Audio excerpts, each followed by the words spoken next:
기대를 현실로 바꾸는 혼자만의 시간. 사이토 다카시.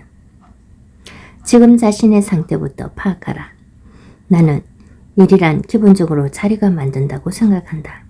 일반적으로 일을 능력이나 재능으로 하는 것이라고 생각하지만 많은 사람들이 동경하는 직업인 프로듀서, 광고 기획자 자리도 주어지면 대부분 해낼 수 있다. 물론 그 중에 절대적인 재능을 가진 사람도 있겠지만 자리가 주어지고 경험이 쌓이면 누구라도 웬만큼 일할 수 있다. 오히려 자리를 잡기까지가 어려운 법이다. 그런데 일단 자리를 잡으면 자리에 안주하는 사람이 있다. 그런 사람은 다시 자신을 돌아보는 일 없이 주어진 자리에 만족하고 더 이상 노력하지 않는다. 이런 마음가짐이 사람을 망가뜨린다. 35살에 꿈에 그리던 자리를 얻게 된 사람은 생생하고 빛이 나지만 같은 자리에 있는 55살은 웬만해선 빛나지 않는다. 대체 왜 그럴까? 단순히 나이를 먹었으만은 아닐 것이다. 마음의 문제다. 60세든 70세든 날마다 적극적으로 살아가는 사람은 항상 창조적이고 생기발랄하다. 창조성은 직종과 상관없다. 공무원 중에도 창조적인 사람이 있고 크리에이터 중에도 창조적이지 않은 사람이 있다. 끊임없이 새로운 도전을 하고 있는가, 매사에 새로운 의미를 부여하고 있는가 라는 생각을 가지고 끊임없이 도전할 수 있도록 하는 힘은 바로 한 곳에만 머물지 않겠다는 강인한 의지다. 어떤 일이든 긴장의 끈을 놓치지 않고 한 해 한 해 최선을 다하다가 어느 순간부터 그 끈이 느슨해질 때가 있다. 전혀 성장하지 못할 때도 있다. 물론 나름의 경험이 쌓였기 때문에 관성으로 일을 할 수는 있다. 그럼에도 생기를 잃었다면 자리에 안주하고 있거나 자신의 상태를 제대로 파악하지 않았다는 말이다. 1. 자신을 돌아본다. 2. 교양을 쌓는다. 3. 일기를 쓴다. 이 세 가지 방법은 자신의 상태를 파악하기 위한 방법이다. 혼자인 시간에 이런 기회를 갖는다면 도전의 불꽃은 꺼지지 않을 것이다. 1. 자신을 돌아본다. 거울을 사용하여 내면 들여다보기. 보통 거울은 외모를 확인하기 위해 사용되지만 여기서 소개할 것은 조금 다른 거울 사용법이다. 거울을 볼 때 사람은 의외로 자기 자신에게 말을 걸고 싶어한다. 살이 쪘네, 안색이 어둡군 등 다양한 반응에서 시작하여 조금 익숙해지면 정신적인 소통을 하고 싶어한다. 정말 하고 싶은 일을 하고 있는 걸까? 지금도 20대 때와 같은 열정으로 열심히 일하고 있나와 같이 자신을 향해 직접적인 물음을 던지기도 한다. 이런 소통이 가능하다면 그 사람은 상급자다. 이처럼 거울은 셀프 체커 도구도 활용적인 효과적인 아이템이다. 여성들이 가끔 전철 안에서 화장을 하려고 거울을 들여다볼 때가 있는데 거울을 보면서 유일하게 보지 않는 부분이 있다. 바로 자신의 눈동자다. 빛나고 있어야 할 눈을 보지 않는다는 사실은 상징적인 의미를 갖는다. 눈은 마음의 창으로 자신의 내면 상태를 말해준다. 하지만 많은 사람들이 자신의 내면을 직면하려 하지 않는다. 자신의 모습을 객관적으로 바라보고 체크하면서 나아갈 때 강인한 내면을 가질 수 있다. 나는 한때 거울을 보는 훈련을 진지하게 한 적이 있다. 해보면 알겠지만 거울을 보다 보면 쉽게 잡념이 생긴다. 그렇기 때문에 자신과 제대로 대화하려면 조금 익숙해져야 한다. 코코 샤넬은 방 한가운데에 거울을 두고 살았다고 한다. 물론 거울로 패션이라 외모도 체크했겠지만 그녀에게 거울 보기는 자신과의 대화를 의미했다. 그녀는 철학적인 것을 좋아해서 자신을 돌이켜볼 수 있는 독서를 무척 중요하게 생각했다. 혼자 있는 시간 동안 내면을 바라보기 위해 다양한 방법을 활용했다. 샤넬처럼 자신과 마주하는 시간을 중요하게 생각하는 사람은 마음 깊은데 고독이 있다는 것을 알고 있다. 샤넬은 수도원에서 자란 적이 있어서 고독이 완벽하게 몸에 배어 있었다. 이후에 부유한 실업가 아드 카페, 러시아의 드미트리 대공, 영국의 웨스트민스터 공작 등 몇 명의 남성과 교제하기도 했고 스트라빈스키나 장 콕토, 피카소 등과 폭넓은 교우관계를 맺고 있었지만 왠지 모르게 고독과 친숙했다.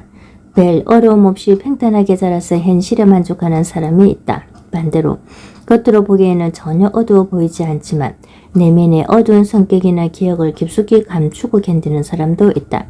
그만큼 암울한 시기를 보냈기에 다시는 그 시기로 돌아가고 싶지 않다거나 그 시기가 지금의 나를 만들었으니 소중하게 여기자는 마음이 강하게 숨겨져 있는 것이다. 사넬은 그런 사람이었다. 그녀는 고독을 품고 있었지만 고립되지는 않았다. 오히려 주변 사람들과 밝게 지낼 수 있는 성격으로 자랐다. 하지만 혼자가 되고 싶을 때는 단호하게 혼자 있고 싶으니까 그만 돌아가 주지 않을래요? 라고 말하는 사람이었다. 이런 말을 쉽게 꺼내기는 어렵겠지만 그 용기만이라도 본받아야 하지 않을까. 서로를 확실하게 신뢰하는 사람들이 곁에 있다면 오히려 의미 없는 사람들과 매일 어울리지 않아도 될 뿐 아니라 혼자만의 시간에 무엇을 해야 할지 보일 것이다. 본격적인 내관법. 자신의 마음을 본격적으로 들여다보는 것을 내관이라 한다.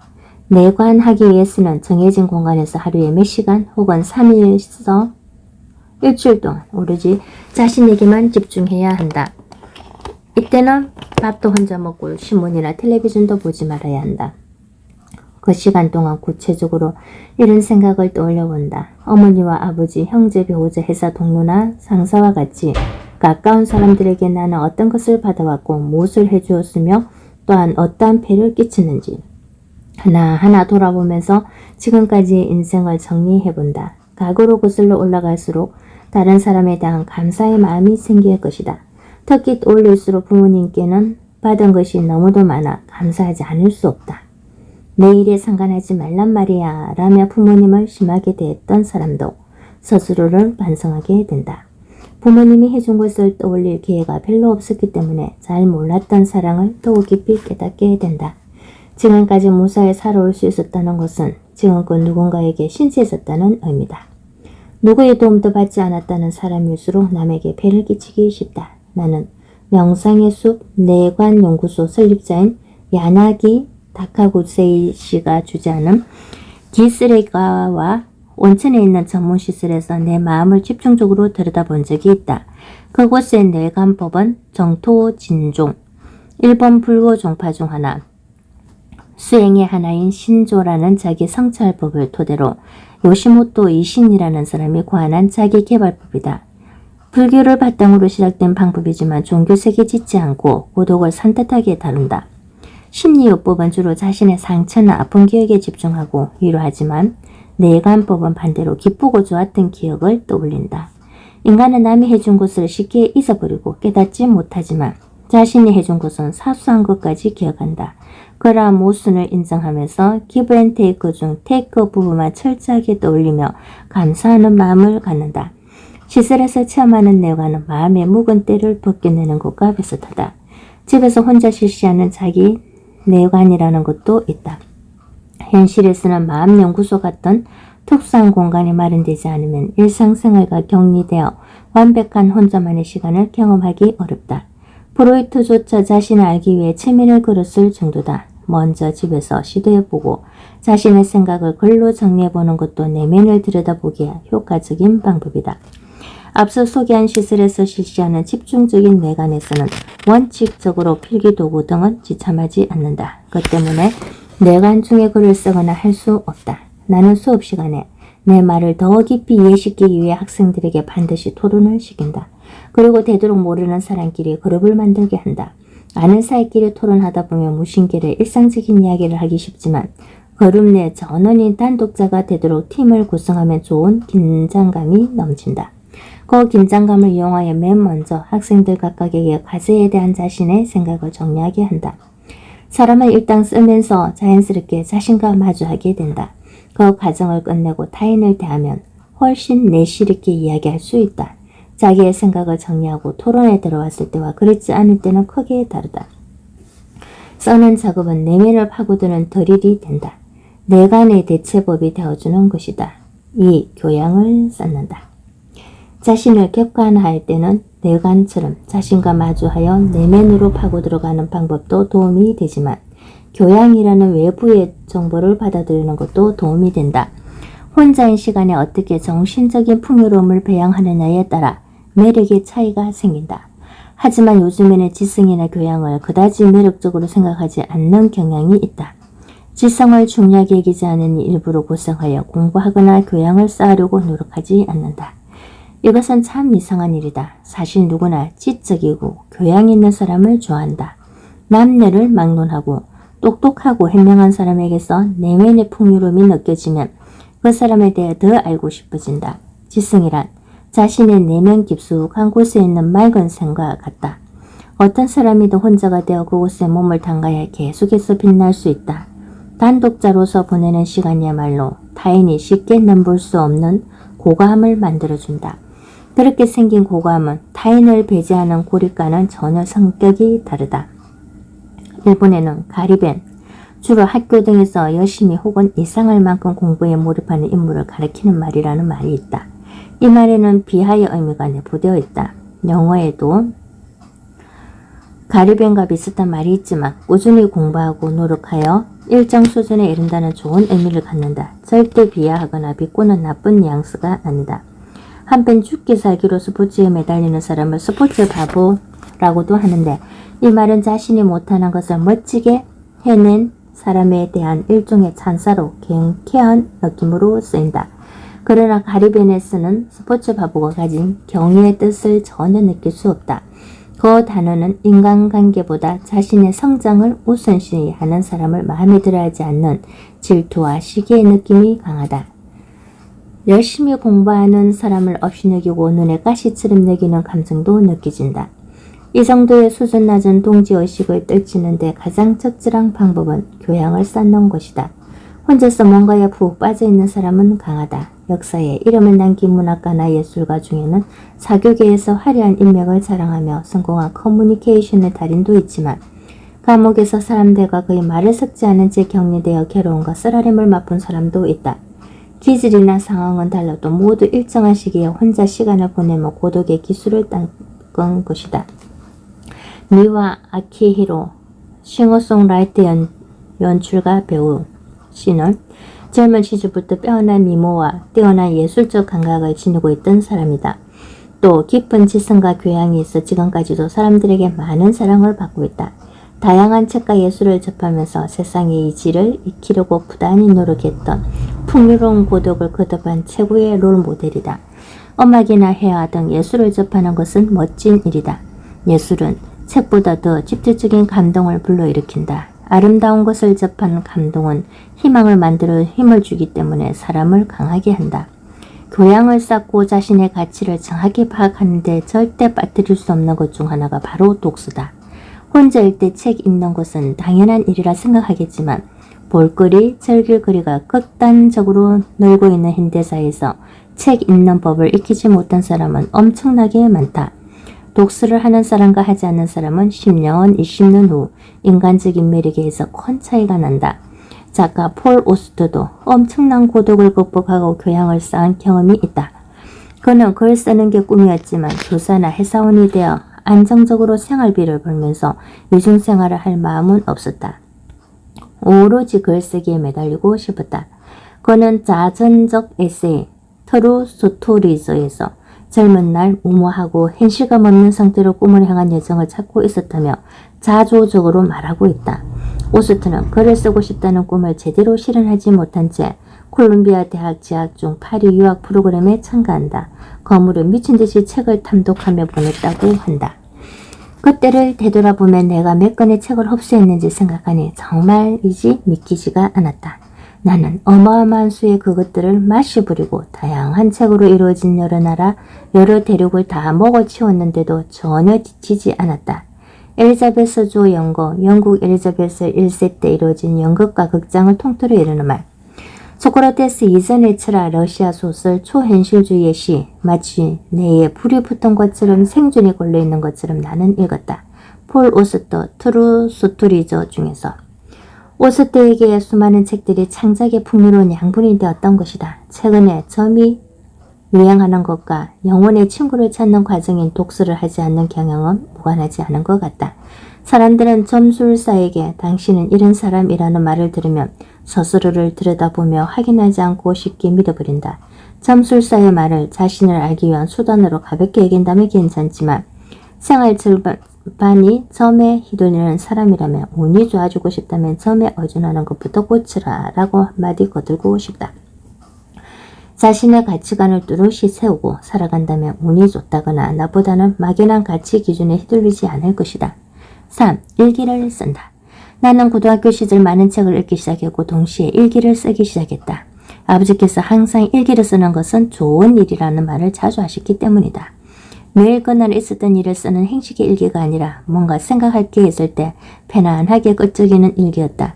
주로 혼자 지내며 사람을 거의 만나지 않았기 때문에 그 시절의 일기는 대부분 생각 노트였다.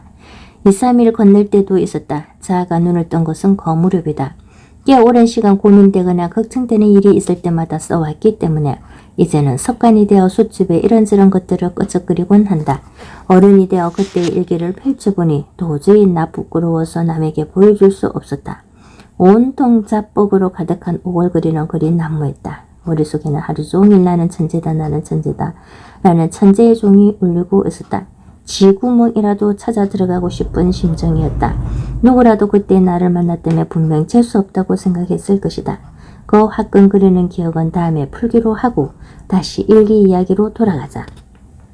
마음은 말과 이미지에 영향을 받는다. 물론 이미지는 중요하지만 자신의 신념을 키워나갈 때는 말의 힘이 더 크다. 말을 주문처럼 몇 번이고 반복하여 중얼거리면 효과가 있다. 하지만 그보다 더 효과가 있는 것은 써는 것이다. 이렇게 되고 싶다는 글을 쓰다 보면 꿈에 대한 열정이 더욱 강해진다. 나 역시 내 안의 답답함을 일기에 주절거리듯 쓰면서 생각이 정리되어 점점 명확한 가치관을 세울 수 있었다. 사람의 사고방식은 웬만해선 바뀌지 않는다. 기본적으로 일정한 시기에 그 밑바탕이 정해진다. 그때 반복적으로 쓰면서 생각을 정리하면 명확해진 꿈과 생각이 자기 안에 깊이 뿌리내린다. 일기에는 그런 힘이 있다. 쓰기는 고독의 힘을 키우는 방법 중 하나다. 고독하지 않으면 글을 쓸 수가 없다. 사실 쓰는 것은 무척이나 괴롭고 성가신 작업이다. 분명 작가나 학자 같은 글쓰기의 프로들도 대부분 쓰는 작업을 힘들어할 것이다. 기요미즈 이쿠타로 사회학자 평론가조차 논문 쓰는 법에서 글을 쓰기 전에는 다른 사람이 말을 걸어도 일부러 대꾸하지 않거나 몇 분이고 손을 씻는 등 작은 의식을 수차례 반복하고 정말로 막다른 곳에 몰렸어야 겨우 쓰게 되었다고 말한다. 일단 쓰기 시작하면 어떤 글이든 나오겠지만 거기까지 이르기가 힘들다. 지적이고 서글서글하여 수월하게 글을 썼을 것 같은 기요미즈 이쿠타로 시소차, 글을 쓰기 전에는 엄청난 스트레스를 받고 있다고 생각하니 무척이나 위로가 된다. 최근에는 아무에게도 보일 수 없는 일기가 아니라 블로그나 페이스북처럼 온라인으로 공개되는 일기가 인기다. 나는 블로그의 인기를 보면서 자신의 일상을 남에게 알리고 싶어하는 사람이 이렇게나 많다는 사실에 적잖이 놀랐다. 나는 일기를 죽기 전에 태워 없애야 한다고 생각할 만큼 비밀스러운 곳으로 생각했기 때문이다. 하지만 블로그에는 진짜 비밀을 절대 쓸 수 없다. 아무리 말하고 싶어도 속내를 드러낼 수는 없다. 쓸 때 흥미 요소가 강하게 들어가야 하기 때문에 일기가 고독한 작업이라는 말과는 어울리지 않는다. 얼핏 보면 본심은 호심탄회하게 쓸 수 있는 기회가 늘고 있는 것 같다. 그런데 실제로 정말 드러내고 싶은 것을 드러낼 수 있는 공간은 많지 않다. 그래도 이용자가 늘고 있는 이유는 대부분이 보여지는 일기의 한계를 깨닫지 못하기 때문 아닐까. 블로그는 남에게 보이는 것을 전제로 하기 때문에 문장 연습이나 수정을 하며 쓰기에는 좋다. 그러나 때로는 남의 눈을 의식하지 않고 글을 쓰는 것도 중요하다. 물론 남이 보지 않는다고 해서 정제되지 않은 거치말만 하는 것은 의미가 없다. 남에게 드러내지 못했던 다양한 감정들을 에너지로 삼아 자기 자신을 동기부여할 만한 글을 쓰는 것이 좋다. 외로움을 극복하기 위한 3가지 기술. 마음이 잘 맞는 친구가 여러 명 있다는 것은 축복이다. 그러나 가까운 친구와 사이가 틀어지거나 멀어지면 그 고독을 감당하기는 더욱 힘들다.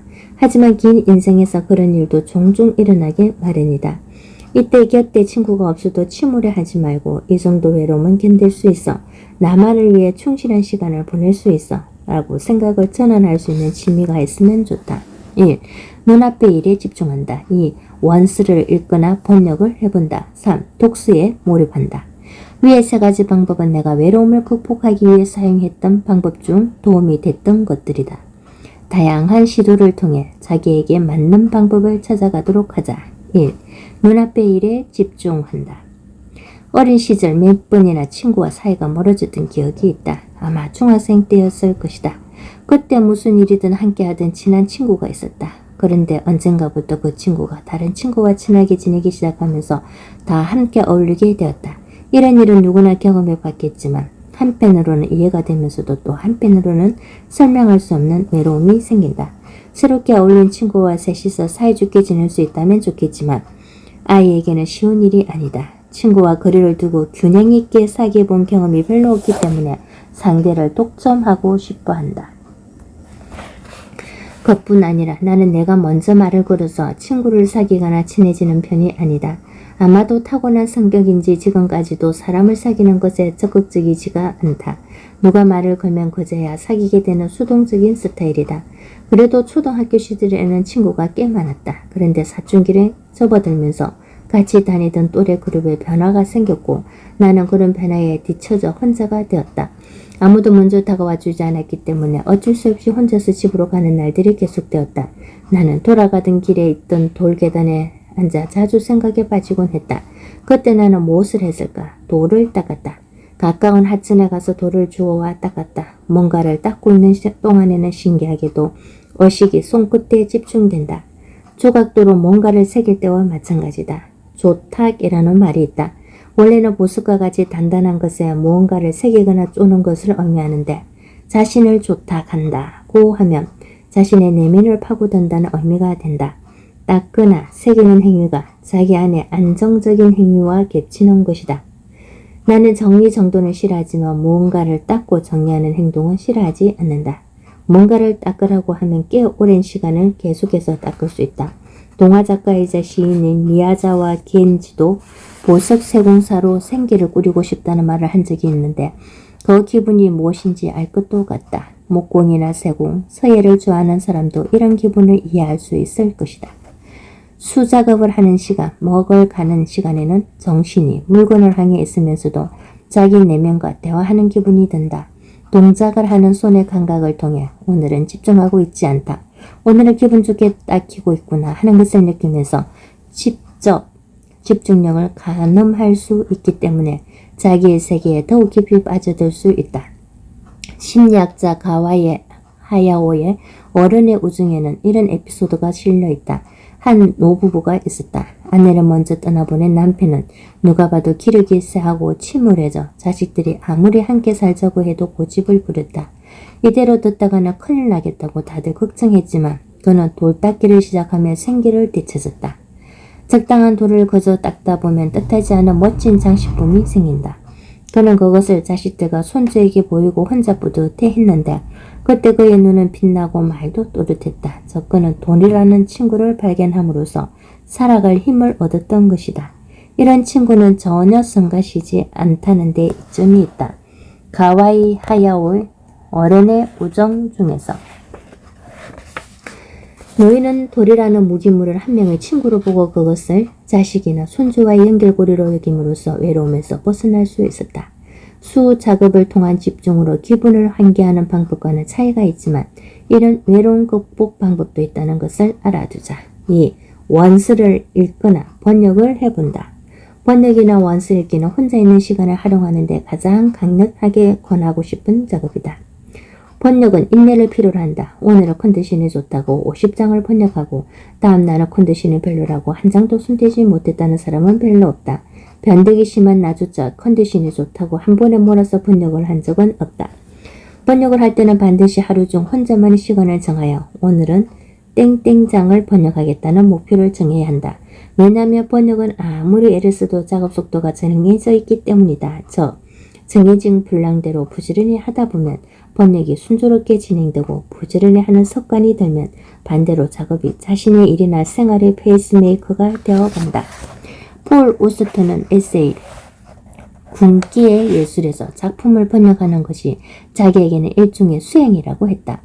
오스트에게는 번역이라는 힘든 작업을 통해 귀중한 타자, 즉 자신이 번역하고 싶을 만큼 뛰어난 작품이나 공감할 수 있는 사람의 문체를 체화할 수 있다는 확신이 있었던 것 같다.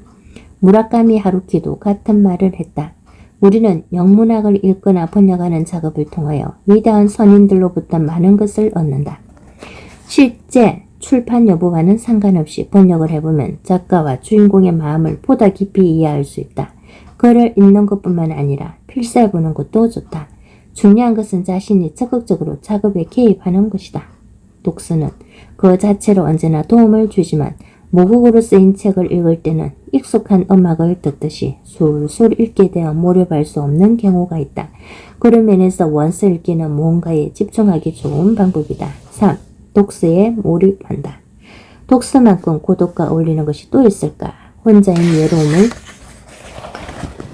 달랜과 동시에 마음을 단련하는 데 도움이 된다. 이런 장점은 누구나 알고 있을 테니 여기서는 나의 독서 체험에 대해 이야기해볼까 한다. 내가 처음 책을 집중적으로 읽기 시작한 시기는 중학생 시절이다. 초등학생은 가족들에게 따뜻하게 보살핌을 받는 존재다. 혼자만의 시간을 보내기에는 아직 이르다. 책을 읽는 것도 중요하지만 매일을 축제처럼 즐겁게 보내는 것이 더 중요하다. 나도 그랬다.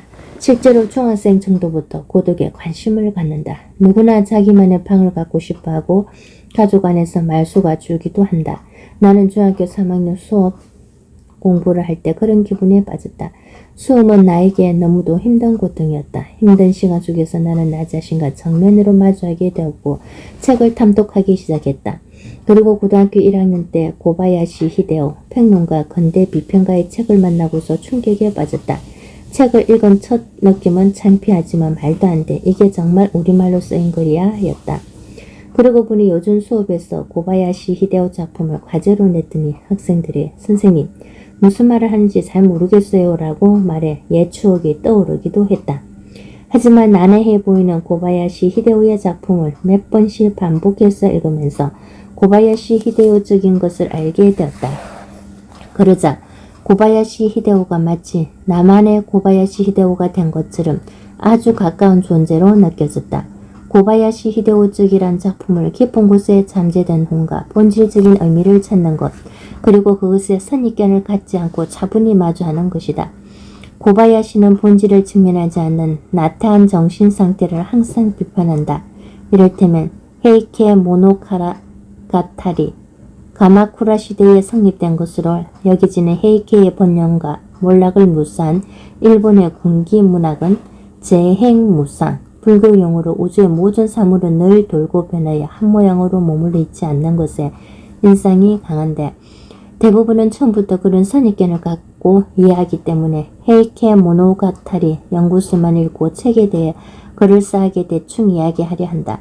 그러나 실제로 읽어보면 전투의 전경이 또렷이 전해지는 묘사가 뛰어난 전기물이라는 사실을 알 수 있다. 고바야시는 제대로 읽지도 않으면서 대략의 짐작으로 작품에 대해 말하는 사람들에게 직접 고호나 모차르트와 부딪혀가며 본질을 들여다보라고 끊임없이 말한다. 연구자조차 작품을 직접 파악하지 않고 연구수만 훑으며 작품의 주변을 맴도는 경우가 있다. 작품의 본질에 다가가기 위해서는 자신의 감성이나 경험치를 전부 가동하여 개인으로서 마주해야 하는데 그러려면 혼자가 되어야 한다. 남들이 잘 모르는 음악에 확 꽂혔을 때와 같이 나만이 이 음악을 알고 있다는 마니아적인 행복감과 미묘한 가사나 창법에 집중하면서 이런 부분에 집중하고 있는 것은 나뿐이겠지라는 만족감을 느껴야 한다. 나는 운동부에서 활동했고 반항기도 없었다. 가족에게 귀여움을 받으며 자랐고 친구도 있었다. 타고난 기질 자체가 전혀 외로움과 어울리지 않았다. 그러다가 고등학교 시절 중반부터 꽤나 자주 혼자가 되었다. 책을 읽기 시작하면서 뭔가가 시작되었던 것 같다. 겟대의 전집을 샀을 때는 내가 세상 사람들과 완전히 동떨어진 듯한 느낌이 들었다. 겟대 전집을 읽으며 기뻐하는 사람은 아마 전 세계의 겟대 연구자를 제외한다면 별로 없을 것이다. 하지만 나는 겟대를 읽을 때 감동을 느꼈다. 연구자들은 겟대를 일 때문에 읽겠지만 나는 온전히 정신적 친구를 만난다는 생각으로 읽었다. 친구라는 말보다는 정신적 멘토 정도가 맞겠다. 나는 멋대로 고바야시 히데오 겟대, 후쿠자와 유키치, 일본의 계몽가이자 교육관 니체를 정신적 멘토로 삼 곳으로 연결되어 있다고 생각하며 기뻐했다. 부자지간만큼 깊진 않지만 멘토니까 연결되어 있다. 그들도 나에게 호의적이다. 신기하게도 나는 책이 마음에 들면 내가 책을 마음에 들어 한다고 생각하지 않고 그들이 나를 마음에 들어 한다고 생각했다. 그들이 살아 있었다면 나를 이야기 상대로서 아주 흡족하게 생각했을 것이고 분명 대화를 나누면 즐거웠을 거라는 기분이 들었다. 그런 식으로 독서하다 보니 그 시간 동안 내가 동경하는 사람과 함께 있다는 기분이 들었다. 상대는 수준이 높다. 그러니 아무래도 긴장하게 된다. 겨우겨우 따라갈 수 있을까 하는 긴장감과 어쩌다 따라잡으면 그래 이거야 라고 말하고 싶어지는 뿌듯함. 이 모든 것이 나에게는 엄청난 경험이었다. 눈앞에 있지만 먼 사람들과는 달리 떨어져 있지만 연결되어 있는 사람들. 대부분의 이 세상을 먼저 떠난 그들과 사귀었던 시간은 더없이 멋지고 좋았던 고독의 시간이었다. 자기 공증의 힘을 키워라. 혼자 있는 시간에는 과감하게 자신을 절대적인 대상으로 파악할 필요가 있다. 쉬운 일은 아니지만 남과 비교하지 않고 오로지 자기만의 기준으로 자신을 판단할 줄 알아야 다른 사람의 기준에 휘둘리지 않을 수 있다. 보통 누군가와 이야기하다 보면 자기도 모르게 상대와 비교하게 된다. 저 친구나 선배에 비하면 나는 하면서 쓸데없는 생각을 하기도 한다. 그러다 보면 자연스럽게 자신감은 떨어지기 마련이다. 비교를 통해 자신을 객관화할 수 있지만 대신 자기 검증의 힘은 약해진다. 때론 그런 비교에서 완전히 벗어나 자존감이 낮아지지 않게 스스로를 보호하는 것도 필요하다. 또 나를 보호하기 위해 지금 목표를 향해 노력하고 있는 것은 의미 있는 일이다. 잘못되지 않았다고 등을 토닥이며 함께 싸워줄 든든한 동료를 만들어야 한다. 누가 가장 좋은 동료가 되어줄 수 있을까? 내가 나의 동료가 되어줘야 한다. 특히 일이 잘 풀리지 않을 때는 세상에 자기 편이 하나도 없는 것처럼 느껴진다. 그럴 때에도 나만은 내 편이라는 생각을 잃지 않도록 훈련해야 한다. 나는 어릴 적부터 나 자신을 긍정하는 데는 자신이 있었다. 이러한 자기 긍정의 힘과 나만은 내 편이라는 생각이 어우러지면 엄청난 힘을 발휘한다. 물론 나는 자기 객관화를 아주 중요하게 생각한다. 하지만 자기 객관화와 자기 긍정 중에서 자신을 움직이는 진정한 원동력은 자기 긍정의 힘이다. 외로울 때 사람은 자신감을 잃기 쉽다. 그런 중에도 용기를 불어넣어주는 것은 자기 긍정의 힘밖에 없다. 그 절정에 있는 것이 자기 절대화다. 일본의 유명한 예술가인 오카모토 다로에게도 그런 시기가 있었다. 그는 부모의 손에 이끌려 10대 초반에 팔이 땅을 밟았다. 그것은 행운이면서 동시에 고뇌의 원흉이었다. 그는 그의 고뇌를 청춘 피카소에서 이렇게 말하기도 했다. 유명한 예술가 부모를 둔 사람은 일반적으로 자기도 부모처럼 항상 높은 수준을 유지해야만 한다는 고통스러운 숙명을 안고 있다. 더구나 오카모토는 기존의 형식에 사로잡히지 않는 예술을 추구했다. 당시 몽파르나스에서는 일본인 화가의 대부분이 마티스를 모방한 세계의 콘트라스트의 아름다움을 표출하려고 하거나 흑손, 이긴 흙이나 시멘트 따위를 떠서 바르고 그 표면을 반반하게 하는 연장을 사용하여 석원작이나 블라멩커 풍경화를 그리거나 미트릴로 효과를 누리고 끼리끼리 칭찬하거나 인색한 평을 하고 있었다. 그것을 곁에서 지켜보니 왠지 어스스한 기분이 들었다. 다른 화가의 그런 태도를 보니 점점 기성의 형식에 대한 회의를 갖게 되었다. 그들의 필연성 없는 야수파적 데포르마숑, 문예, 미술에서 실제 행태를 가장 또는 변형시켜 표현하여 예술적인 효과를 내는 일, 그저 행식만 쫓는 데포르마숑에 이르러 구토감마저 이뤘다. 헤매고 헤매느라 그림다운 그림을 그릴 수 없었던 그 2년 반 동안 얼마나 괴로웠던가. 오카모토 다로 청춘 피카소 중에서 그는 남의 흉내를 내는 그림은 그리고 싶지 않았다. 하지만 아직 10대의 어린 아이였던 그는 자신이 지향하는 예술의 방향성을 찾을 수가 없었다. 목표가 보이지 않는 여정을 혼자 걸어가면서 외로움을 견뎌야 했다. 그렇다고 안이하게 자신을 위로해줄 친구나 가벼운 예술을 찾아 쉽게 흘러가지 않았다. 2년 반 후 그는 피카소의 그림을 만나 드디어 추상화라는 스타일에 빠져 들어간다. 이때부터 오카모토는 그리기만 했다. 그는 혼자 있는 시간 동안에 철저하게 힘을 비축했다. 비축한 힘을 바탕으로 작업해 나갔고 그 힘을 다 소모한 후에는 다시 작업을 하며 힘을 비축했다. 그림이 아이디어에는 변해도 기본 노선은 변하지 않았다. 그의 작품은 모두 자신을 모방한 것처럼 보인다. 모방이라는 표현이 적절하지는 모르겠지만 그는 자신의 세계를 변형, 발전시키고 있었다. 그래서 그의 작품을 보면 한눈에 오카모토의 작품이라는 것을 알 수 있다. 작품 그 자체가 오카모토 타로라는 얼굴을 하고 있는 것이다. 열등한 예술가는 오히려 스타일을 다양하게 변형한다. 때로는 이전 스타일과 공통점을 찾을 수 없을 만큼 완전히 바꿔버리고 중심축을 갖지 못해 기존 예술을 모방한다. 이것은 위험한 일이다. 훌륭한 사람들은 단순히 재능이 뛰어났기 때문에 대단한 업적을 이룬 것이 아니다. 중요한 것은 자신 안의 원행을 언제 만드는가이다. 나는 혼자 있는 시간 동안 나만의 사고방식의 원행을 확립했다. 그때 내 일의 원행을 깔고 닦았다는 확신이 있었기에 당장 성과가 눈에 보이지 않아도 무너지지 않을 수 있었다. 흔히 오래 함께한 부부는 전우와 같다고 한다. 빠르게 변하는 세상 속에서 경제 공동체, 운명 공동체로 살아가니 그런 기분도 들 것이다. 하지만 그것보다 더 중요한 것은 자기 자신을 전우라 생각하고 전우로서 사랑하는 것이다. 누구에게도 인정받지 못하고 고군분투하던 지난날의 자신을 알고 있는 것은 자기뿐이기 때문이다. 버려야 할 감정은 빨리 흘려보내라. 나는 강이 가까운 곳에서 자라서 그런지 강을 보고 있으면 마음이 차분해진다. 그래서 마음이 복잡할 때는 강으로 달려가고 싶어진다. 강물이 흐르는 것을 보며 강은 끊임없이 흐르면서 원래의 물로도 있지 않는다. 웅덩이에 뜬 물거품은 사라졌다가 이어졌다가 하는 방장기의 서두를 엎조르며 돌 하나를 던지면 힘이 솟는다.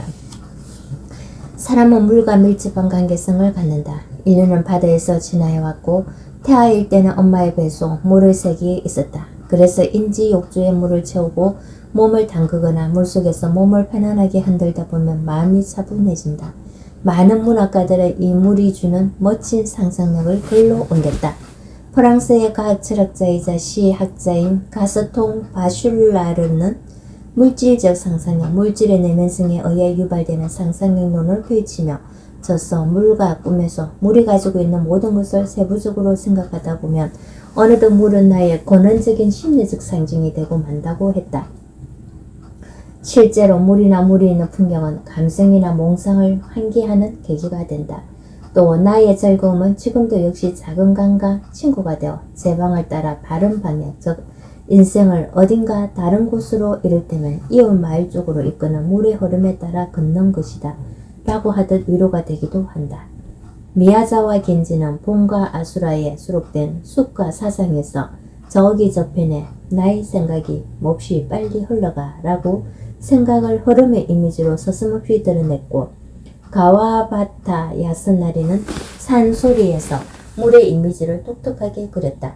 노는의 필요함을 느끼는 주인공 신고는 며느리 키쿠코에게 내일을 세탁하는 상상을 하고 있었다고 털어놓는다. 난 말이다. 요즘 머리가 심하게 멍해진 탓에 해바라기를 봐도 머리를 생각하게 되는구나.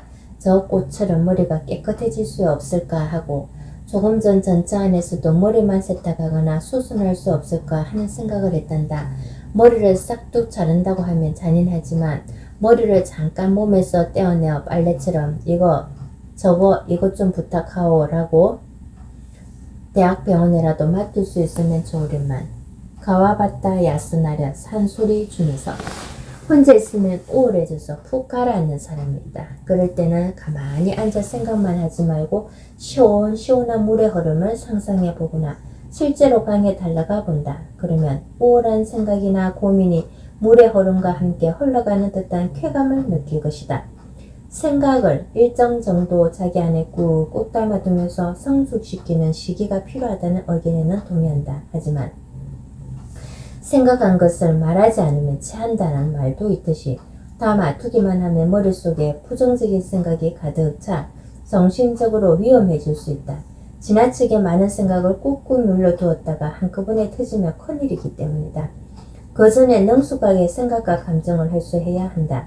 하고 싶은 말을 속으로만 대내면 그것은 자신을 상처내는 칼이 될 수 있다. 그러나 감정을 능숙하게 표출하면 마음에 쌓인 것이 해소되기도 한다. 말이 마음속의 들어옴이나 엉어리를 흘려보내는 역할을 해주기 때문이다.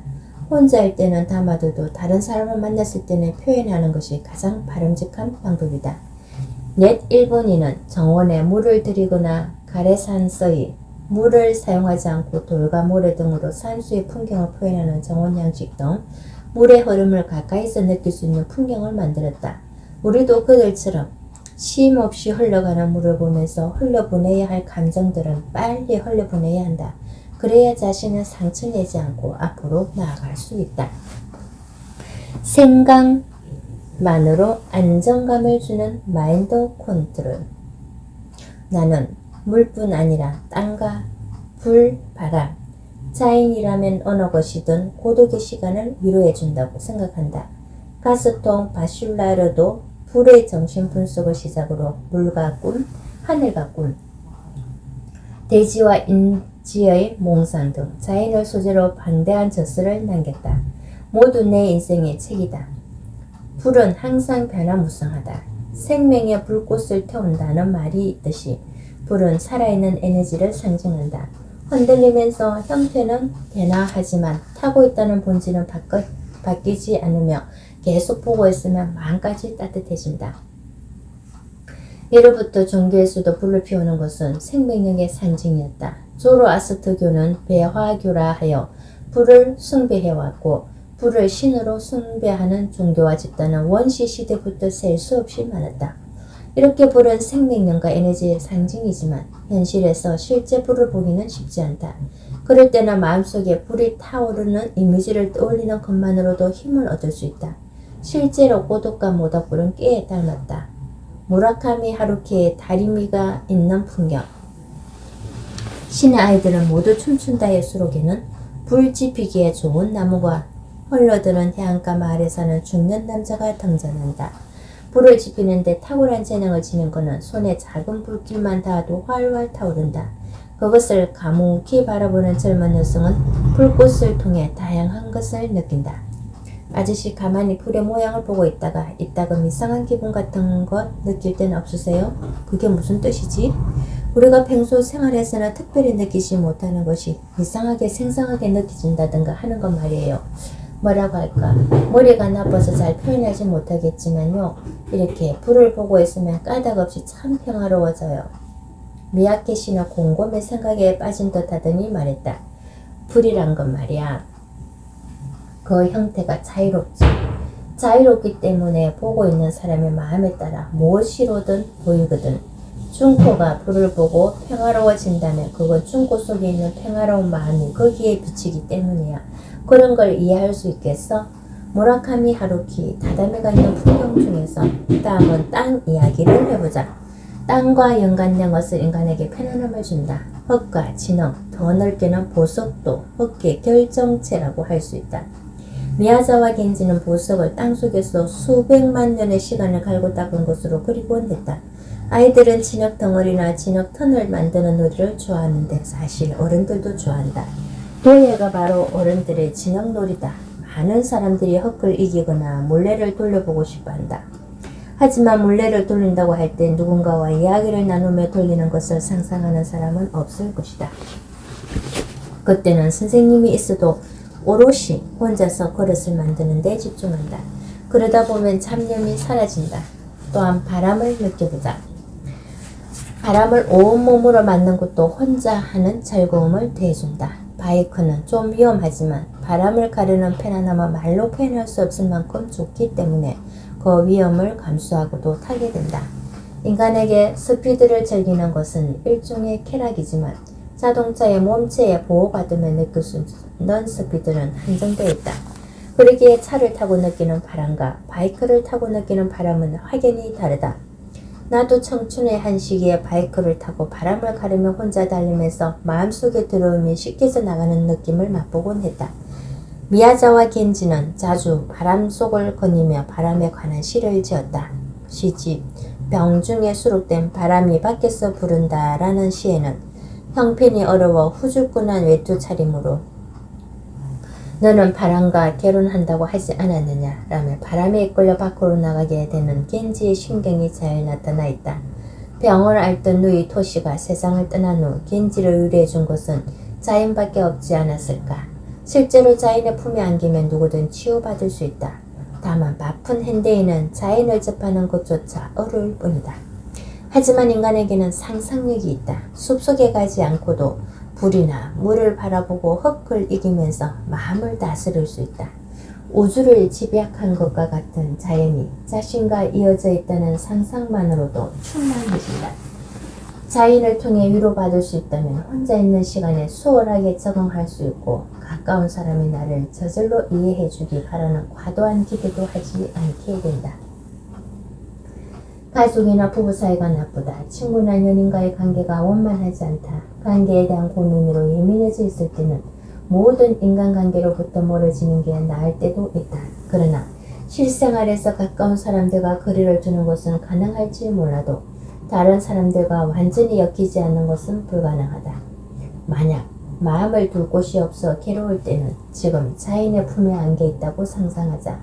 그때 사람은 고독하지만 풍요로워질 수 있다. 이런 몽상을 통해 혼자라는 것을 긍정하고 자인의 이미지를 자기 것으로 소화하면 혼자 있는 시간을 소중히 여기게 될 것이다. 몽상이라는 정신활동을 독려했던 바슐라르의 말처럼 애초에 몽상은 고독을 극복하는 하나의 기법이다. 시인은 몽상의 세계에서 놀고 있다. 시인은 오감을 인식하는 능력이 뛰어나기 때문에 고독을 보통 사람보다 능숙하고 긍정적으로 활용한다. 즉, 이마주에 뛰어난 것이다. 이마주는 이미지와 동의어로 들리지만 이미지가 시각적인 포착이라면 이마주는 한 걸음 더 나아가 그 세계에 완전히 빠져들어 오감으로 인식하는 것을 말한다. 시인은 우리에게 다양한 이미지와 이마주를 부여해준다. 뒤에서 소개된 나카하라 주야의 시 달밤의 해변에서 달밤의 단추를 줍고 버리지 않는 것은 이미지이지만 더러움을 버린 슬픔에 오늘도 가랑눈이 내리기 시작한다는 이마주다. 이렇게 삶이 우리에게 주는 감정들을 충분히 맛보려면 역시 고독한 상황과 고독한 몽상이 필요하다.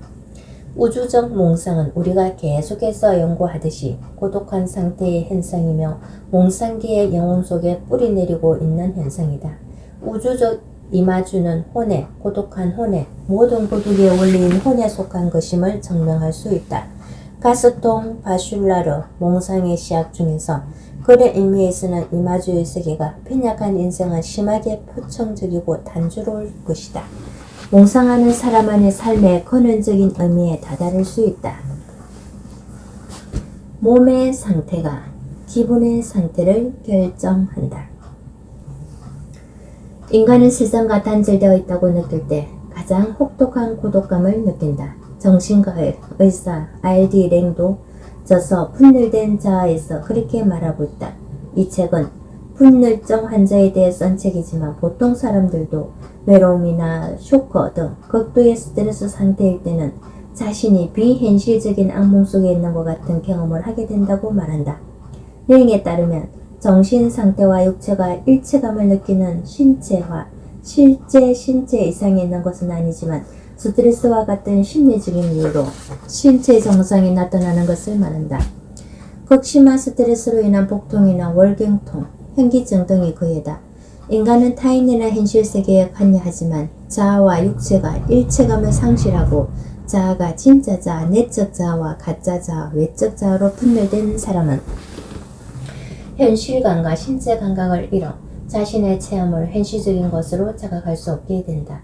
이렇듯 신체화되지 않은 즉 현실 세계와의 사이에 균열이 생긴 사람은 살아있음을 실감할 수 없다. 이런 상태가 계속되면 분열된 자아와 현실 세계는 점점 멀어진다. 이렇게 자아와 세상이 분열된 상태는 매우 위험하다. 바꾸어 말하면 자아와 신체가 밀접하게 연합하여 외부 세계와 연결되어 있다는 느낌을 받는다면 혼자였어도 세상과 동떨어져 있다는 생각까지는 하지 않는다. 즉 고독에 짓밟히지 않으려면 기본적으로 신체와의 일체감을 중요하게 여기고 몸과 정신의 상태가 일치가 되어야 한다. 이 점을 잘 기억해야 한다. 몸의 상태가 안정되면 곁에 누가 없어도 정신적으로 안정된다. 혼자여도 괜찮다고 생각하면 당차진다. 몸은 기분과 직결되기 때문에 자신의 몸 상태에 민감하면 기분을 파악하여 조절하는 것은 어렵지 않다. 지금 자신이 어떤 상태인지를 알고 싶다면 먼저 의식이 몸을 향하도록 한다. 몸의 상태를 구석구석까지 느낄 수 있다면 우주와 하나가 된 것 같은 일체감이 들 것이다. 요가나 선, 태극권 등이 바로 그 충족감을 목표로 한다. 자신의 몸에 신경 쓰지 않는 사람은 혼자가 되었을 때 외로움에 사로잡히는 경우가 많다. 나에게는 수월하고 주변에만 신경 쓴 괴가다. 한때 빠져있던 노구치 미치조 교수의 노구치 체조는 지구의 중심, 즉 중력을 끊임없이 의식하면서 자신의 몸의 무게를 느끼는 것이 핵심이다. 노구치는 중력과 싸우지 말고 중력을 자기 편으로 여겨야 보다 유연하고 편안하고 안정적으로 설 수 있다고 말한다. 이때 안정이라 몸의 중심축이 중력의 방향과 일치하는 것을 의미한다. 예를 들어 화병이 쓰러지지 않고 안정적으로 서 있는 것은 중력을 거스르지 않고 똑바로 있기 때문이다. 몸도 이런 상태가 된다면 마음까지 차분해진다. 자선을 떠올려 보기 바란다. 힘을 빼고 몸의 무게를 생생하게 느낄 수 있다면 안정감이 생긴다. 독일의 철학자 후설이 말한 의식은 항상 무언가에 대한 의식이다라는 지향성, 아일랜드 소설가 제임스 조이스가 강조한 의식의 흐름 등을 봐도 의식은 항상 향할 방향을 찾는다. 의식이 흘러가는 곳에는 항상 자아와 몸이 함께 있어야 함을 깨닫기 바란다. 그래서 나는 몸을 운반이 가능한 하나의 사원으로 간주했으면 한다. 밖에 아는 절이나 돔 안에 조용히 있다 보면 사람은 자신을 되돌아볼 수 있다. 몸이 자주 가는 카페처럼 편안한 공간이 될 수 있다면 혼자 있어도 안도감이 생긴다. 그럴 때는 혼자여도 외롭지 않다. 고독 속에서도 어떤 큰 존재와 이어져 있다는 충실감을 느낄 수 있기 때문이다. 생각의 균형을 잡으라. 동양에서는 일반적으로 몸을 하나의 소우주로 간주한다. 얼마 전 태극권의 권위자 한 분께 이야기를 들을 기회가 있었다. 중국 명나라 때부터 태극권의 원류라 불리는 진무 28대의 직계 후계자 진하이산이라는 분이었다. 진 선생에 따르면 몸이란 음과 양으로 이루어진 하나의 우주이며 태극권의 음양은 하나하나의 움직임뿐만 아니라 인간의 몸과 마음에도 존재한다. 그 음양의 균형이 이루어져야 모든 것이 잘 흘러간다. 태극권은 옥을 반달 모양으로 다듬어 끈에 떼어서 장식으로 쓰던 구슬이 어우러진 것과 같은 음양의 태극도를 현실의 동작으로 고안한 것이다. 상대의 공격이 양이면 음으로 받고 음이면 양으로 받는다. 그 다음은 방향을 바꾸며 자신과 상대의 음과 양을 역이용하여 부드럽게 공격한다. 실제로 동작을 봤는데 동작 하나하나가 이치에 맞아떨어지는 느낌이었다. 예전에 공수도를 한 적이 있는데 태극권과는 상당히 다른 느낌이었다. 공수도에서는 자신과 상대의 힘이 확실하게 부딪히는 느낌을 받는다. 하지만 태극권은 부딪혀도 부딪히는 느낌이 들지 않는다. 서로의 몸에 닿기는 하지만 부딪힌다기보다는 합일되는 느낌이다. 합기도와 통하는 면이 있을지도 모르겠다. 격투기를 할 때는 맨몸으로 상대와 싸우지만 자신과 싸워야 할 것들도 있다. 질투심, 경쟁심, 후회, 뭔가를 잃은 슬픔처럼 스스로 싸워내야 할 생각들이 마음속에 생긴다. 그것을 굳이 음이라고 분류해야 할지는 모르겠지만 이런 부정적인 감정이 들 때 억지로 누르려는 것은 좋은 방법이 아니다. 오히려 부정적인 감정을 인정하면서 균형을 취하는 것이 중요하다. 모든 것에는 음양이 존재하고 그것이 균형을 이루는 상태가 최선이기 때문이다. 이러한 음양의 사고방식을 취하며 분노의 감정도 수월하게 조절할 수 있다. 한방에서도 기가 약해진 부분은 그에 맞는 한약과 기공 방법으로 에너지를 보충하고 기가 너무 강한 부분을 눌려서 균형을 취하도록 처방한다. 마음의 균형이 무너졌을 때 생각만으로 해결하려고 하면 어렵다. 음의 기운이 압도적으로 강해지면 우울한 기분이 든다. 침울한 기분일 때 억지로 자 오늘도 힘내자 라고 외쳐봤자 힘이 날 리 없다. 마음의 상태가 안 좋을 때는 오히려 몸의 상태를 먼저 살펴보는 것이 기분을 바꾸는 데 효과적일 수 있다. 우리는 생각이 지나치게 많다. 항상 나란 존재는 무엇인가? 라는 물음으로 스스로를 들붙고 그에 대한 답으로 쉽게 나는 의미 없는 존재가 아닐까라고 생각하며 자신을 궁지로 몰아넣는다. 고독에 삼켜져 세상에 대한 공격적인 생각을 갖게 되는 것을 방지하려면 먼저 마음의 상태에 영향을 주는 몸의 상태를 점검해야 한다. 언젠가 발레리나 쿠사가리 다미요시와의 대담에서 몸을 안정시키는 방법에 대해 물어본 적이 있다. 쿠사라기 씨는 몸의 중심을 복근과 등 근육으로 꽉 조이고 위로 쭉 들어 올리면서 중심을 아래로 향하게 하는 것이 방법이라고 했다. 몸의 중심을 아래로 향하면 중력의 반발로 힘이 다시 위로 치고 올라오기 때문에 중심이 탄탄해진다. 그러면 몸을 관통하는 수직의 축이 생겨 몸뿐만 아니라 마음도 안정된다고 한다. 지금 일본에서 유행하고 있는 태극권은 주로 무릎을 사용하는 유파이지만 진무의 태극권에서는 제하단전, 즉 허리와 배를 중시한다. 몸을 움직일 때도 몸 전체의 힘을 완화시켜 허리 중심부터 움직이도록 하면 전신이 부드럽고 원만하게 움직인다. 그것만으로도 기분이 안정된다. 일본에서는 도코노마, 일본 식빵의 상자의 바닥을 한층 높게 만든 곳으로 벽에는 족자를 걸고 바닥에는 꽃이나 장식물을 꾸며놓는 곳에 흔히 돌이나 항아리를 장식한다. 그것을 보고 있으면 자연의 물건들이 제자리를 찾아 적절한 자리에 있다는 생각이 든다. 완전한 균형을 이루는 느낌이다. 때론 스스로 매우 균형 있게 서 있다는 느낌이 들 때가 있지 않은가. 좌우, 전후, 상하의 균형을 잘 유지하면 모든 방향에서 같은 힘으로 끌어당기시고 있는 듯한 안정감이 든다. 도코노마에 놓인 항아리처럼 서 있을 수 있다면 그것만으로도 우리는 몸과 마음이 하나가 됐다는 것을 느끼고 한층 편한 마음으로 생활할 수 있다. 마음을 안정시키는 소리는 따로 있다. 이 책을 읽는 사람이라면 고독을 조금이나마 이해하는 사람일 것이다. 고독할 때는 당연히 어떻게든 외로움에서 벗어나고 싶어 한다. 지나치게 한가하면 우울해지기도 한다. 나는 시간이 남아 돌던 학생 시절이나 취업을 준비하던 시절에 우울해지지 않으려고 스트레칭에 많은 시간을 할애했다. 특히 다리 벌리기에 공을 들여 가슴과 배가 바닥에 닿게 하려고 날마다 혼자서 터푼을 했다. 터푼이란 바닥에 앉아 몸을 앞으로 뻗는 것이다. 몸을 숙일 때 숨을 깊이 내쉬면 수 센티미터씩 유연성이 늘어난다. 터쿤의 성과라 몸의 균형이 좋아지는 것을 느끼는 것도 큰 즐거움이다. 몸을 다루는 원리를 발견하면 그것만으로 처진 기분을 회복할 수 있다. 또 한 가지 내가 기분을 회복하기 위해 자주 사용하는 방법은 욕실에서 허밍을 하는 것이다. 보통 사람은 혼자 있으면 외롭다고 느끼지만 이때만큼은 혼자인 게 편안하고 즐겁다. 목욕을 하면서 허밍을 하는 시간은 오히려 혼자 있다는 것을 감사하게 되는 몇 안 되는 시간일지도 모른다. 목소리를 내어 자신의 몸을 울려보자. 그 진동은 더없이 편안하다. 허밍뿐 아니라 소리내어 노래를 부르는 것도 예전부터 있었던 자신의 몸을 다스리는 방법이다.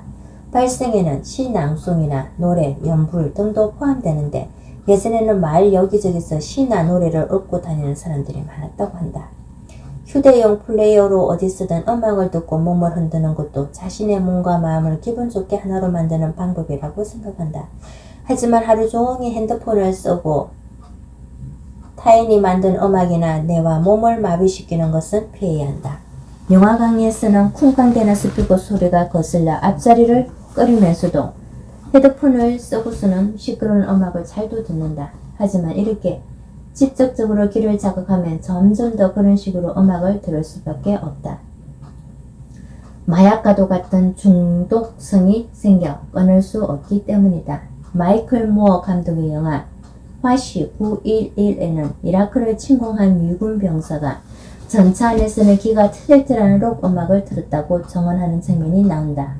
랩 리듬을 타고 죽여보려 불태워보려와 같은 파격적인 가사가 조종실에 울려 퍼진다.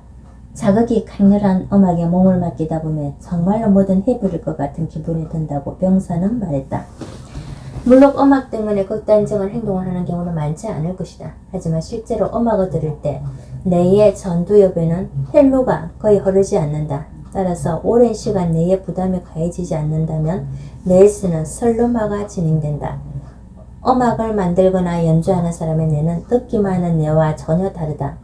전두엽이 풀 가동되어 엄청난 헬로가 흐른다. 뮤지션 중에는 연주뿐 아니라 가사도 쓰고 곡도 만드는 전천후 재능을 지닌 사람이 있는데 그런 사람들의 전두 입에는 엄청난 헬류가 흐르고 있을 것이다. 일반적으로 이라고 하는 것은 기도음이다.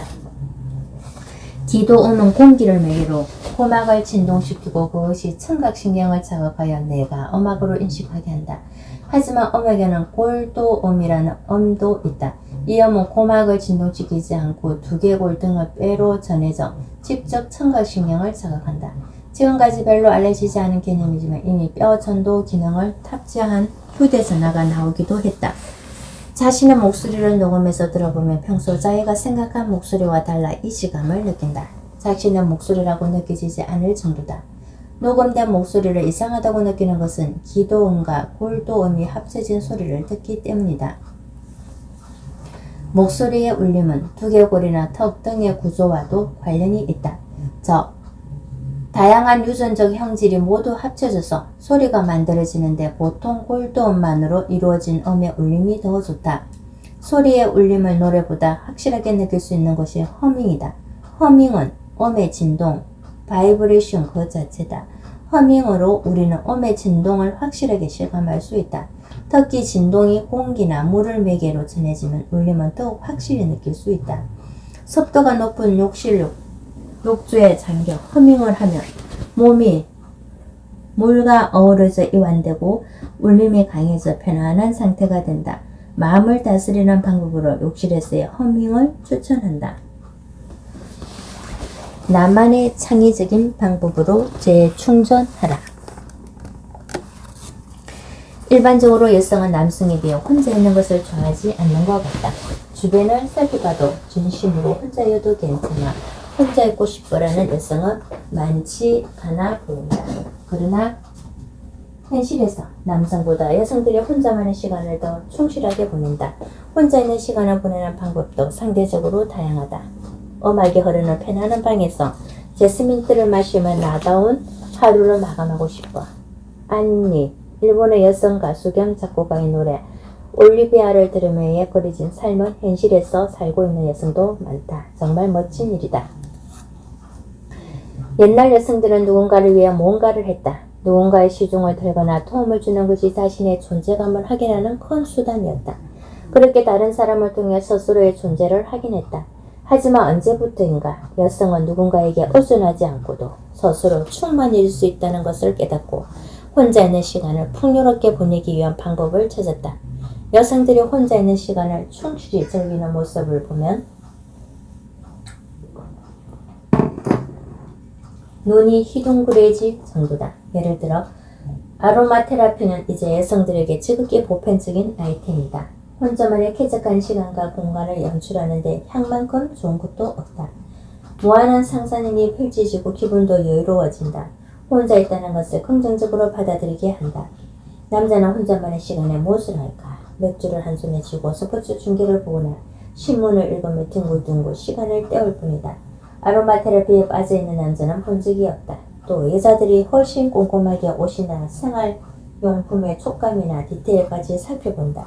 와인이나 소주가 유행한 것도 여자들 덕분이다. 여자들은 샐러드에 든 채소의 이름을 술술 나열하지만 나를 포함한 남자들은 채소를 양상추 친구 정도로밖에 인식하지 않는다. 여성 잡지에는 매일같이 일상을 즐기기 위한 특집 기사가 실려 여자들을 섬세한 정보를 계속 얻는다. 물론 남성 잡지도 있지만 남자의 서재나 자동차, 문구류 등 정해진 소재를 벗어나지 못한다. 옷 중년의 멋내기 방법 같은 정보도 전부 여성을 의식해서 여성들이 좋아하는 스타일로 멋을 내기 위한 것이지 남자들의 욕망을 충족시키기 위한 것은 아니다. 내가 보내는 가장 풍요로운 시간은 모독이지만 욕조에 잠기는 것만으로 충분히 만족한다.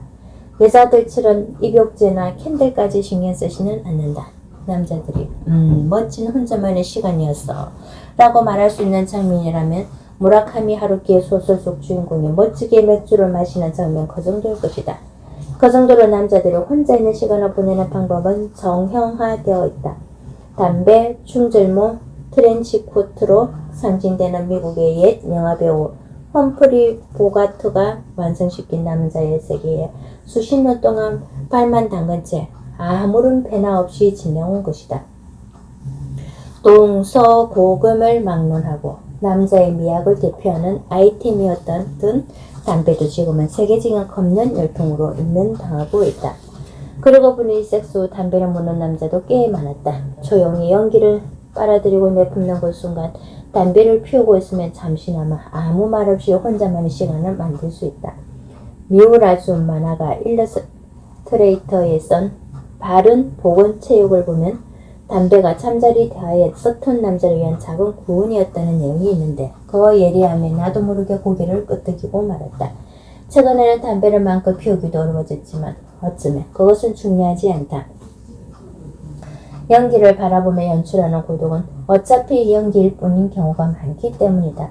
일상의 작은 즐거움을 찾아내고 즐기다 보면 혼자라는 것이 부정적인 의미로 여겨지지 않는다. 오히려 온전히 자기만을 위한 재충전의 시간으로 활용할 수 있다. 이제 남자들도 슬슬 혼자만의 시간을 충실히 보내기 위한 새로운 아이템을 고민해야 할 때가 아닐까. 혼자인 시간이 나에게 가르쳐주는 것들. 떠날 수 있는 용기. 고독을 떠올리면 역시 다네다 산토카나 오자키 호사이 같은 방랑시인들이 떠오른다. 그들은 모든 것으로부터 벗어나 발길 닿는 대로 자유롭게 돌아다니며 고독을 즐겼다. 지금 당장 훌쩍 떠나 고독을 즐길 수 있는 사람은 많지 않다. 그렇기에 우리는 그들을 통해 일종의 대리만족을 한다. 나는 단골바에 가서 홀로 술잔을 기울이며 고독을 즐기는 데 서툴다. 하지만 시방 강연회나 여행을 가서 가끔 혼자 가게에 들어갈 때 낯선 도시가 주는 분위기 때문에 이방인이 된 것 같은 신기한 해방감을 느낄 때가 있다. 주위에서 들려오는 방언도 묘하게 마음을 편안하게 한다. 여행이 습관이 된 사람 중에는 방랑이라는 삶의 방식을 선택할 사람도 있다. 산토카나 호사이도 고독을 풀고 속세를 떠나 자유로운 시를 읊었다. 들어올 것 없는 양손으로 받는다. 기침을 해도 혼자와 같은 호사이의 시구는 외로움을 직설적으로 표현하여 마음을 아리게 한다. 그러나 산토카의 시구에는 유머가 있다. 그 대비를 통해 보다 선명한 고독의 힘을 느낄 수 있다. 뒷모습이 눈물을 흘리고 떠나가는구나. 해치고 들어가도 푸른 산. 어찌할 바 모르는 내가 걷고 있다. 똑바른 길이라 외롭구나. 등의 시구는 그야말로 떠남을 통행하는 사람들의 바이블이다. 그들뿐 아니라 문학가 중에는 방랑자가 많다. 마소 바쇼, 고바야시 이사, 해밍웨이, 헨리, 밀리 등이 그렇다. 오이즈미 야코모 라프카티오 한도 방랑자다. 그는 그리스에서 태어나 영국인으로 19세에 미국으로 건너와 40세가 되던 해에 일본으로 와서 귀화했다. 사실 방랑은 그 자체가 고독을 즐기는 기술이다. 마음이 한 곳에 머물면 상태는 악화된다. 하지만 그러면 주변의 풍경이 바뀌어간다. 그런 흐름에 융화되면 마음도 흘러간다. 이것이 외롭고 우울하다고 집에만 틀어박혀 있지 말아야 할 이유다. 계속 걷다 보면 잡념이 사라지고 뭔가 마음이 가벼워진다. 그래서 훌쩍 떠날 수 없는 많은 사람들이 혼자 있는 시간을 즐기기 위해 걷기라는 방법을 활용하고 있는 게 아닐까.